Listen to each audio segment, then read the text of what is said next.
이는 나 여호와의 말대로 시온산과 예루살렘에서 피할 자가 있을 것이며 남은 자 중에 나 여호와의 부름을 받을 자가 있을 것임이니라. 아멘. 요엘 2장 21절부터 32절까지 본문입니다. 여호와께서 큰 일을 행하셨다. 여호와께서 큰 일을 행하셨다라는 말씀의 제목으로 우리 5월 첫날 월삭 기도회로 나아가도록 하겠습니다. 이스라엘 백성들에게 주시는 말씀, 그것을 곧 우리가 함께 붙잡기를 원하는데요. 오늘 하나님께서 이스라엘 백성들에게 주시는 복음의 소식, 기쁨의 말씀은 두려워하지 말라, 기뻐하라, 즐거워하라의 말씀이었습니다. 21절에 나와 있습니다. 21절 말씀, 땅이여 두려워하지 말고 기뻐하며 즐거워할지어다. 여호와께서 큰 일을 행하셨음이로다. 이렇게 증거하고 있습니다. 땅이여, 여기서 말하는 땅은 아담을 가리키고 있는 말입니다. 하나님께서 부르셔서 하나님의 속성대로 그 성질들을 바꾸어 내시는 자, 다시 말해 우리로 적용하면 성도들, 교회들을 가리키고 있는 말이죠. 자, 그 가운데 이스라엘 백성들의 각 사람들에게 주시는 말씀, 그것은 두려워하지 말라, 기뻐하라, 즐거워하라, 이렇게 말씀을 주고 있습니다. 가장 먼저 이 말씀들을 우리가 마음 가운데 새기고 이스라엘 백성들에게 주셨던 말씀을 우리 각 개인에게 주신 말씀으로 삼고 우리 올 한 달 하나님의 말씀과 동행하는 시간들이 되기를 소망합니다. 자, 두려워하지 말라, 기뻐하라, 즐거워하라, 이렇게 말씀을 주시는 근거가 있지요. 그 근거는 무슨 뜻입니까? 여호와께서 큰 일을 행하셨기 때문이다. 그러므로 각각의 개념들과 하나님께서 하신 일을 함께 근거로 내비치면서 두려워하지 말고 기뻐하며 즐거워하라, 이렇게 말씀을 주고 있습니다. 가장 먼저 주시는 말씀부터 하나씩 살펴보면 두려워하지 말라, 이렇게 말씀을 주고 있습니다. 왜냐하면 하나님께서 행하신 일이 있는데 그것은 비를 내리시는 것이다, 이렇게 설명하고 있습니다. 22절과 23절에 나와 있습니다. 들짐승들아 두려워하지 말지어다. 들의 풀이 싹이 나며 나무가 열매를 맺으며 무화과 나무와 포도나무가 다 힘을 내는도다. 시온의 자녀들아 너희는 너희 하나님 여호와로 말미암아 기뻐하며 즐거워할지어다. 그가 너희를 위하여 비를 내리시되 이른 비를 너희에게 적당하게 주시리니 이른 비와 늦은 비가 예전과 같을 것이다. 자, 두려워하지 말라, 이렇게 말씀하고 있습니다. 왜냐하면 비를 내리실 것이기 때문이다, 이렇게 이야기하는 것이죠. 자, 이 농사할 때 가장 중요한 것, 어떤 수확물을 거두고 하자 할 때 가장 중요한 것, 바로 물이 되겠죠. 이스라엘은 그 땅 지형이 천수답이기 때문에 비가 오지 않으면 물을 저장할 수 없는 땅이기 때문에 비가 오지 아니하면 농사를 지을 수 없는 척박한 땅이었습니다. 그래서 비가 내린다라고 하는 것은 이스라엘 백성들에게 가장 중요한 문제 중에 하나였죠. 자, 비뿐만이 아니죠. 전쟁의 소식이 있었습니다. 기근의 소식이 있었고 전염병에 대한 소식이 있었습니다. 이게 구약 가운데 나아가는 하나님의 표적과 증거이기도 했습니다만 역사적 사건으로는 전쟁도 있었고 기근도 있었고 전염병에 대한 소식도 많았던 시절입니다. 그렇기 때문에 당연히 열매를 거두지 못하는, 수출을 기대할 수 없는 땅이 그런 상황이 될 수밖에 없었다는 거죠. 그러므로 이스라엘 백성들은 날마다 어떻게, 무엇을 먹을까, 무엇을 마실까, 무엇을 입을까 근심과 염려 가운데 살아갈 수밖에 없었던 것입니다. 자, 그런데 하나님 두려워하지 말라, 이렇게 약속하고 있습니다. 왜냐하면 너희가 이제는 열매를 거두게 될 것이다, 이렇게 얘기하죠. 들의 풀에 싹이 나고 열매를 맺으며 무화과 나무와 포도나무가 힘을 낸다. 우리 교회 마당에 보면 나무들, 살구나무, 대추나무, 이렇게 사과나무, 이렇게 종류별로 쭉 심어놨습니다. 이제 나무가 열매를 맺으면 꽃이 피는 것도 되게 중요한데요. 이 꽃이 피고 열매가 맺기 위해서는 이 꽃가루들이 이렇게 수정을 해야 되겠죠. 요즘에 이제 벌에 대한 소식들, 뉴스 보니까 뭐 벌 수만 마리가 떼죽음을 당했다. 그래서 열매 거두는 농사일을 하는 사람들이 많이 큰 걱정이다, 이런 이야기를 들은 적이 있습니다. 우리 마당에도 우리 주변에 벌이나 나비들 막 가까이 이렇게 도시에 이제 있기 때문에 이제 벌이나 나비들이 접근하기 좀 힘든 과정이라 열매를 맺지 못하면 어떡하나, 이런 근심이 있었습니다. 어저께 예배 끝나고 나서 이 마당을 이렇게 둘러보는데요. 열매가 없는 줄 알았더니 근데 그 중에서도 조금씩 이렇게 매달려 있는, 열매를 맺으려고 이렇게 달려 있는 거 몇 개를 봤습니다. 어떻게 누가 와서 이런 일을 했을까, 이런 걱정했고 열매가 없을까 걱정했지만 그래도 이렇게 조금이나마 열매를 조금 맺게 해주시는 일, 그래서 참 신기하다. 벌도 없고 나비도 없다고 하는데 도대체 이 열매들은 어떻게 맺어지는가, 이런 궁금함을 가진 적이 있었습니다. 자, 이렇게 작은 마당에 심겨진 나무들의 열매가 없는 것조차도, 자, 관상용으로 이렇게 심은 것조차도 염려도 되고 걱정도 되는데요. 먹고 사는 문제에 가장 예민했던 이스라엘 백성들이 이 열매가 없게 될 때, 소출이 없게 됐을 때 그들이 가졌던 근심과 염려는 우리가 생각한 것 그 이상이 되겠죠. 가뜩이나 전쟁의 소식도 있었습니다. 우리들도 비슷한 상황 가운데 놓여져 있는데요. 전쟁의 소식, 물론 저 멀리 나타나는 땅에서 일어나는 일입니다만 전 세계가 이렇게 연결되어 경제적으로 연결되어 있기 때문에 어떤 나라에서 어떤 큰 일을 당했다고 하면 나중에 이게 나비효과처럼 이렇게 파급돼서 영향을 미치게 되는 것이죠. 자, 전염병의 소식, 아직도 우리는 코로나 가운데 이제 머물러 있다라는 것이고, 과연 이것을 통해서 우리가 잘 이겨낼 수 있을까, 이런 염려가 있는 것이 사실입니다. 이것을 우리가 이제 문자적으로 해석하면 우리에게 닥쳐질 어떤 어려운 상황을 하나님께서 극복하게 해주실 것이다라는 말씀을 이렇게 받을 수 있을 것입니다. 그러나 이걸 성경에서 이렇게 땅에 대한 이야기, 그 소출에 대한 이야기를 하는 이유는 영적인 개념으로 우리 가운데 말씀을 하고 있는 것이죠. 하나님께서 백성들을 불러주셨습니다. 그러면 그 백성들이 열매 맺는 자들이 되어야 될 것입니다. 특별히 하나님께서 부르신 자들을 통해서 열매를 맺는다라고 하는 것은 하나님의 성분과 속성으로 사람을 변화시키는 것을 열매라고 이야기하고 있는 것이죠. 이스라엘 백성들을 부르셨습니다. 그들에게 하나님께서 열매를 기대하시는데 그 열매는 하나님의 뜻을 알고 그를 깨닫고 그의 말씀대로 살아가는 거룩한 성도로 변화되는 것이 하나님께서 원하시는 열매의 내용이 되는 것이죠. 그런데 근심이 있습니다.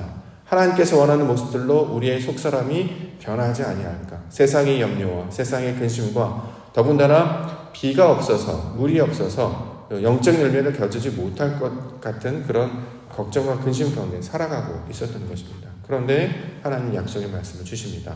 이른 비를 주시고 늦은 비를 주신다, 이렇게 이야기하고 있는 것이죠. 성경에서 말하는 이른 비, 늦은 비 또는 열매나 수출에 관한 이야기는 우리가 먹고 사는 어떤 경제적인 어떤 이득을 얻는 것이 아니라 성경은 말씀을 듣지 못하여서 나타나는 기근 또는 열매 없음을 설명하고 있습니다.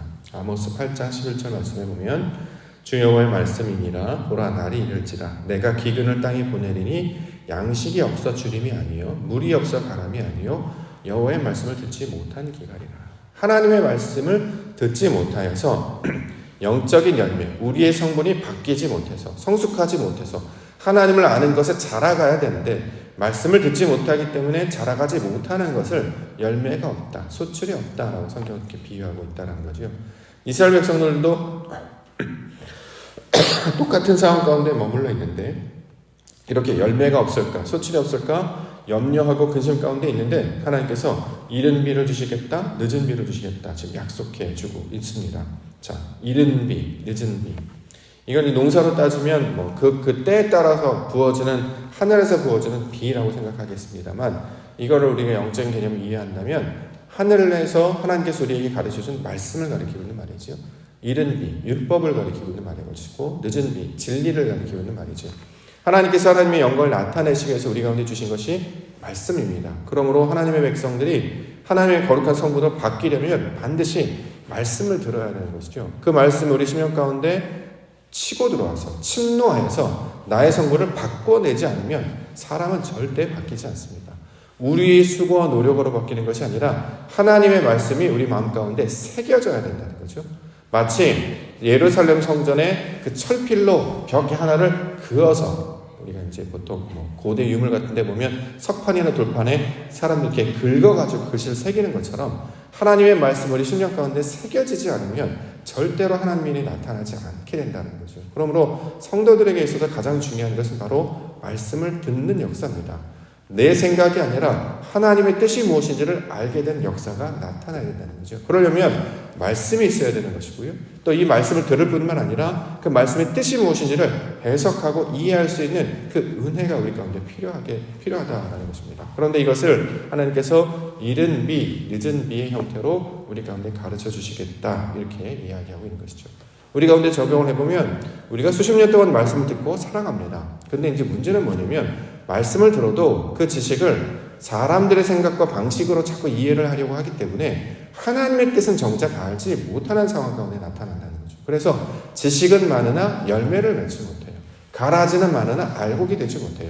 말은 많이 하는데 정작 하나님의 뜻, 아버지께서 원하시는 하늘의 뜻은 깨닫지 못하여서 말만 많이 하는, 의미 없는 말만 많이 한 상태로 남아있었던 상황이라는 거죠. 그러면 열매가 맺어지지 않기 때문에 황폐한 땅과 똑같은 상태에 되고 있었습니다. 그런데 늦은 비를 보내주셔서 이거를 열매 맺게 해주십니다. 마치 하나님께서 그 꽃이 되는, 우리 가운데 열매를 맺게 해주시는 그 진짜 씨가 되는 자들을 우리 가운데 보내주셔서 이것을 수정하게 해주실 것이다. 열매를 맺게 해주실 것이다. 이렇게 약속하고 있습니다. 신약 가운데 이거를 적용해보면 우리에게 꽃가루를 부어주시고 씨를 뿌려주셔서 열매를 맺게 하시는 분이 바로 예수 그리스도이셨죠. 첫 번째 율법은 우리 가운데 주어졌습니다. 토라, 성경을 통해서 주어졌습니다.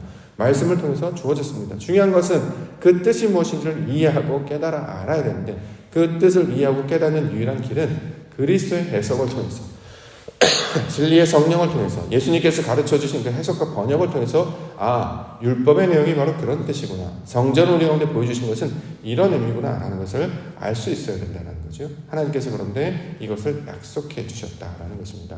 그러니까 어떻게 해요? 두려워하지 말라 이렇게 얘기하는 거죠.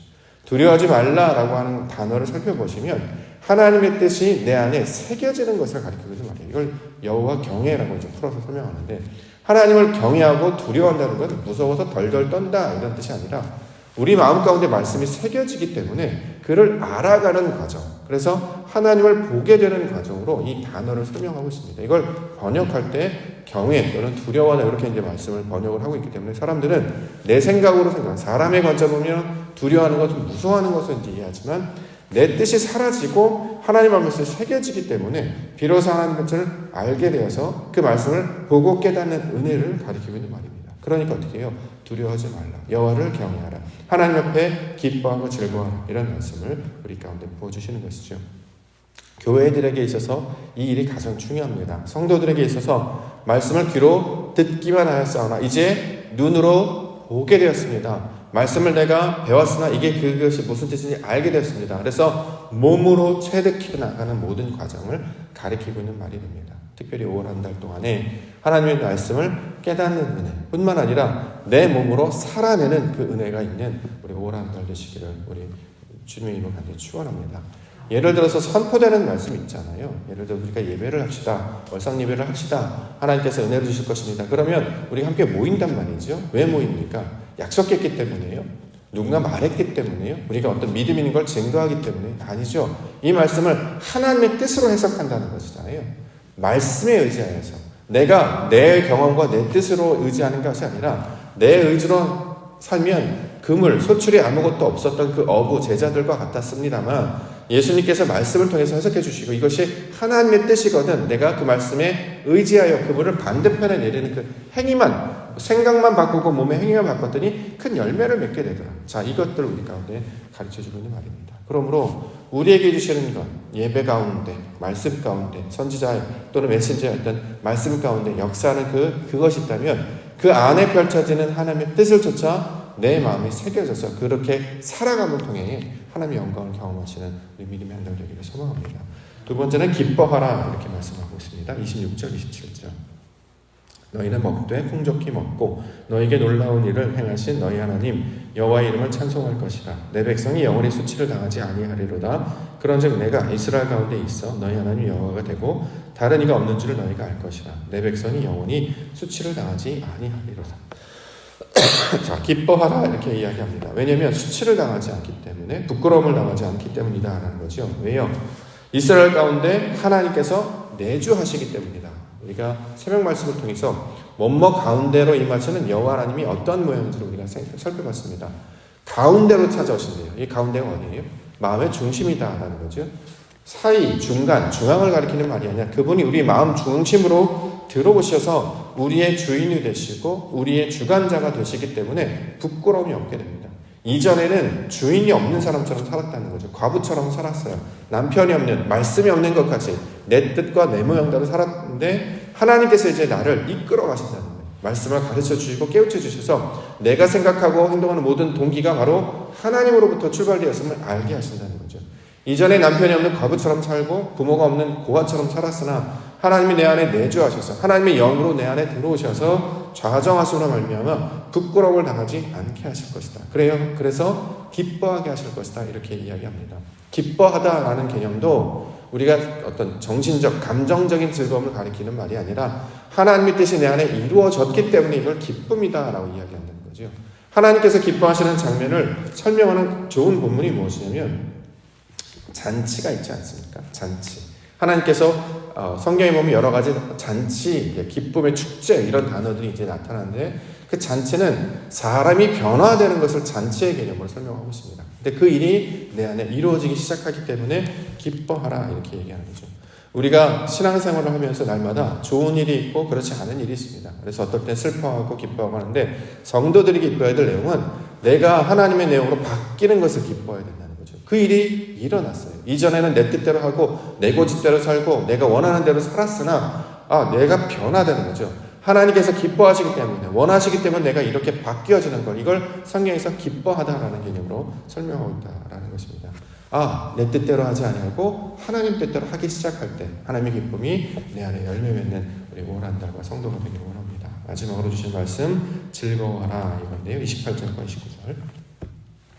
그 후에 내가 내 영을 만민에게 부어주리니 너희 자녀들이 장래일을 말할 것이며 너희 늙은이는 꿈을 꾸며 너희 젊은이는 이상을 볼 것이며 그때 내가 또 내 영을 남종과 여종에게 부어줄 것이다. 자, 즐거워하다. 하나님의 역사대로 이루어지다. 그래서 이것을 즐거움 이렇게 표현하고 있습니다. 하나님의 뜻대로 이루어지는 것은 무엇이냐면 말씀을 알아가는 것을 하나님의 뜻대로 이제 가르쳐주고 있습니다. 그래서 즐거워하는 거예요. 우리가 계속 어린이의 수준에서 머물러 있지 아니하고 장성한 물론까지 자라가게 된다는 거죠. 그래서 자녀들이 어떻게 해요? 장래를 말하는 하나님의 뜻을 알게 되기 때문에 예언하기 시작하는 거죠. 하나님의 말씀을 말하기 시작하는 거예요. 이전에는 하나님의 일을 말하지 않고 다 자기 얘기만 했어요. 내 얘기만 들어주세요. 내가 무슨 일을 했는데, 내가 뭘 재웠는데, 내가 뭘 만들었는데, 어떤 일을 행했는데, 그러니까 나에 관한 이야기만 했었지 하나님에 관한 이야기는 하나도 말할 수가 없었습니다. 그런데 하나님께서 가르쳐 주셔서 하나님의 영을 우리 가운데 부어주셔서 그 자녀였던 상태, 어린이 상태에 있던 자들이 하나님의 일을 말하기 시작합니다. 그래서 이것을 장래일을 말한다, 예언하다 이런 말로 설명하고 있습니다. 자, 꿈을 꾸며 이상을 본다라고 하죠. 자, 이것은 사도행전 2장에 나타나는 베드로 설교 가운데 주신 말씀을 그대로 받아서 역사하고 있음을 설명하고 있는 근거 말씀이기도 합니다. 사도행전 2장 16절과 18절. 이는 선지자 곧 유일을 통하여 말씀하시는 것이니 일렀으되 하나님이 말씀하시기를 말세 내가 내 영을 모든 육체에 부어주리니 너희의 자녀들은 예언할 것이요 너희의 젊은이들은 환상을 보고 너희 늙은이는 꿈을 꾸리라. 그때 내가 내 영을 내 남종과 여종들에게 부어주리니 그들이 예언할 것이요 이렇게 설명하고 있습니다. 성령의 역사가 나타나니까 하나님의 일을 말하기 시작한다라는 거죠. 이게 바로 하나님의 뜻이었구나라는 것을 깨달아 알게 되었기 때문에 증언하기 시작했다라는 것입니다. 내가 체득하고 경험하고 그것을 맛보았기 때문에 말할 수밖에 없는 존재가 되는 것. 자, 이것이 영이 역사한 하나님의 거룩한 백성들의 모습입니다. 이스라엘의 많은 경건한 자들이 그 예루살렘 땅에 모였지만 하나님의 일을 말했던 자들은 성령의 역사가 나타났던, 약속을 붙들고 마가에 가서 함께 기도했던 그 자들에게만 나타났다라는 거죠. 이것을 오순절 역사의 일로 말하고 있지 않습니까? 구약에서 시내산에서 말씀을 받았던 그 첫 말씀을 다시 예수 그리스도의 말씀으로 해석해 주시고 그가 영으로 우리 마음 가운데 찾아오셔서 하나님의 뜻으로 하나님의 마음으로 이 말씀들을 해석하니까 그 뜻이 무엇인지를 알게 되는 역사를 예언하다, 꿈을 꾸다, 환상을 보다라는 말로 설명하고 있다는 거죠. 성도들이 바로 이 땅을 살아가는 근본 목적과 방향이 바로 이것 때문이라는 것입니다. 하나님이 주시는 그 말씀의 뜻을 온전히 깨달아 그 근본과 동기로 삼아 그 말씀에 순종하여 믿음으로 살아가는 자들. 자, 이것을 성도들, 구별된 자들, 거룩한 자들 이렇게 말씀하고 있는 것이죠. 우리가 5월 한 달 시작합니다. 5월달 이제 계절도 바뀌고 여러 가지 환경들도 바뀔 텐데요. 그 걱정과 근심, 사람이 생각하는 걱정과 근심과 염려를 다 벗어버리고 하나님이 주신 이 말씀을 우리 마음 가운데 새기며 하나님을 경외하는 자, 하나님을 기뻐하는 자, 하나님의 말씀으로 즐거워하는 자로 살아가게 하여 주시옵소서. 그것은 내가 변하기 시작하는 거예요. 사람의 습관과 속성대로 내가 원래 해왔던 방식으로 살아가는 것이 아니라 삶에서도 그런 변화가 조금씩 나타나기 시작한다는 거죠. 그래야 성장하고 자라는 자들이 되지 않겠습니까? 우리의 신앙이 변화되고 좀 더 성숙하고 성장한 우리 오란들이 되기를 원하고 그것들을 경험해 나아감으로 말씀을 실제로 삶 가운데 체득함으로 말미암아 살아계신 하나님을 경험하시는 우리 믿음의 백성들과 우리 교회가 되기를 원합니다. 이처럼 하나님께서 큰 일을 행하심을 기대하고 말씀을 붙잡고 오늘 주신 말씀처럼 내가 기뻐하겠습니다. 즐거워하겠습니다. 여호와 하나님, 이것을 가지고 경외함을 통해서 더 이상 두려워하지 아니하고 열매가 없음을 세상의 것으로 근심하던 자에서 하나님의 것으로 기뻐하는 주의 백성들 되겠습니다. 이렇게 간절히 소원하며 기도 가운데 나아가시는 우리 믿음의 성도들과 원하는 되기를 주님의 이름으로 간절히 축원합니다. 기도하겠습니다.